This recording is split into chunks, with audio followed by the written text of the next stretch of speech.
Hey my beautiful friends, your girl in Blue, and welcome back to my channel. I hope you guys had a wonderful day. Oh my god, it looks like my camera is not straight. Hang on, let's see. Ah, there we go.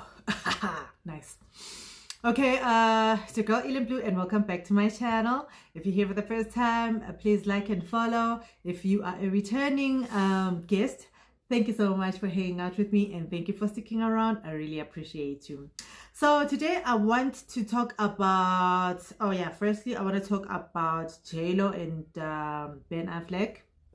I want to talk about Mariah Carey, and I also want to talk about Nicki Minaj. Okay, so yeah, there is more stuff that is coming out about the J-Lo situation, and it's not looking good. Hey, sounds like J-Lo might actually want some money out of Ben. Okay, well, these guys are worth a lot of money, but you know, some people just can't have enough. They want more and more and more and more, and they want to keep taking the money, and it looks like that's the situation that's going on. The crazy thing is that it sounds like these people have been separated since April, but then they only dropped it now. And they're saying that J-Lo is being petty because she actually decided to file the papers on the day of their anniversary, which is like pretty petty. That is pretty petty. You know what? I really hope that these guys don't have a contentious divorce, because they've got children, and you don't want to drag your children through a situation like that. And if it's got to do with money, somebody has got to give in. And I think J-Lo, you'll be fine without taking Ben Affleck's money. He's got kids. He's got an ex-wife. He doesn't need to be sharing that money with you. You've got so much of your own, girl. You know, be grateful for what you have.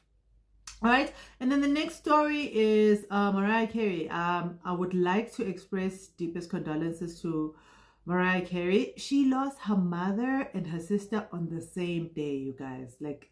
That is some devastating stuff. I mean, losing a parent is one thing, but losing a parent and a sibling, how do you even mourn? Because who are you mourning? That's the thing.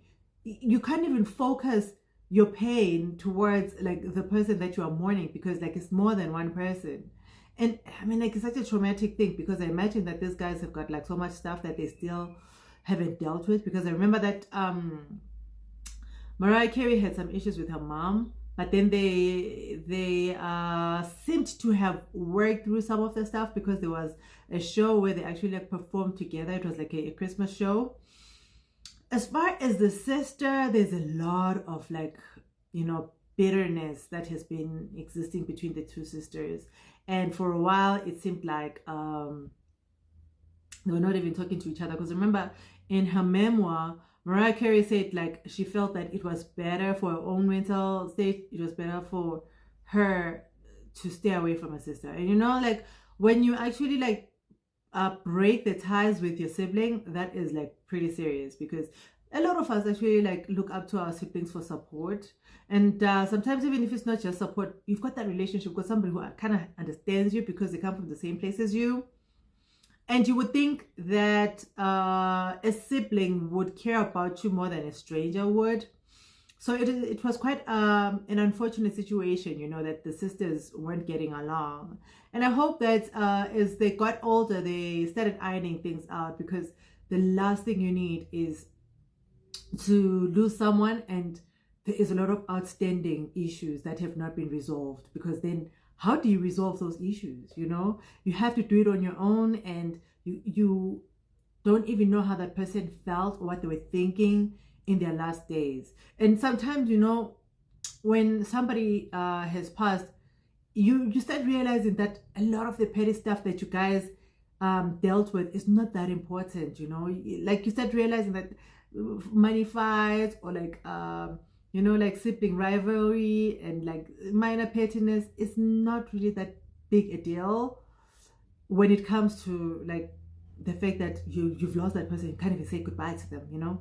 And maybe you might even find that, you know, some guilt and survivor's remorse that's kicking in, you know. And you start beating yourself up because, you know, you why do I deserve to live? And that person did not, you know. So I really hope that Mariah Carey is, oh, sorry about that. My Uber Eats got here early. Oopsie. Anyway, yeah, I was saying that I hope that Mariah Carey has got people to support her through this hard time. And I hope that her fans are also pouring lots of love and, you know, lots of support, you know, because this is a it's a really tough situation. But yeah, it's a heavy one. Okay, on a lighter note, which is not really that light, today I woke up to a video of the interrogation of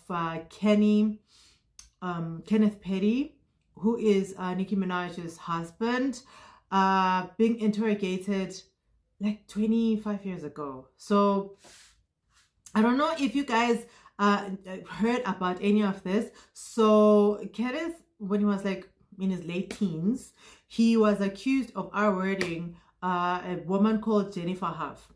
And he took a deal and he admitted guilt, and then he served time in prison, I think. And then later on it came out that Jennifer Huff actually said that she didn't even want to lay charges against him. And there's now like some doubt as to whether the situation even happened. And you know, people are speculating that, you know, he probably accepted the deal because back in that he didn't even have like an attorney at that time, and he was young and didn't even understand what risk it was gonna be, you know.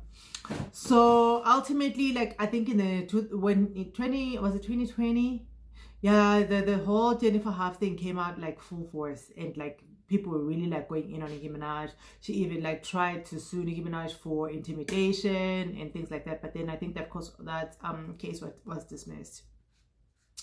So fast forward to now. I don't know if you recall that about a few days ago, one of so-called Barbs decided to sue Nicki Minaj, and he was suing her for defamation, right? And it sounds like it might be linked that this video of the interrogation is coming out because of that. But I guess we will find out. I mean, like right now it's just a matter of speculation. But if you actually watched the interrogation video, I don't know it. If I was in a jury, I would have said he's not guilty, because it didn't sound like this guy actually R-worded that lady. But I mean, like I can't really like state it as a fact because I wasn't there. I don't really know all the facts. Only the two people who were there at the time know what happened. So it's actually unfortunate because like Kenneth Petty is not even a celebrity, but he is being brought into this because he is married to Nicki Minaj.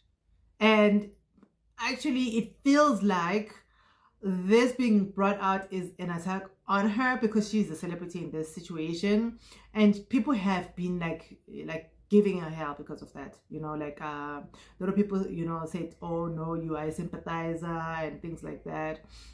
Remember like one of the girls from Flow was like, oh, Nicki Minaj, why did you marry an R-word, and things like that. They are quite triggering because, you know, you also have victims of the R-word who want justice, and maybe they feel like, you know, she deserves to be punished for sympathizing, which I don't even know if she is a sympathizer. But, you know, I just hope that this blows over, because it's something that is so old. It is really aimed at like ruining her reputation and like to drag her name through the mud. And I think it's so sad. It's so sad. Like I imagine if I like were like put into trial, public trial for my husband's actions, that would be unfair. It really would be unfair. I mean, like you cannot be held accountable for somebody else's actions. Honestly, that's just not right. Anyway, you guys, I hope you enjoyed this show. Thank you so much for hanging out with me. Love you so much, and have a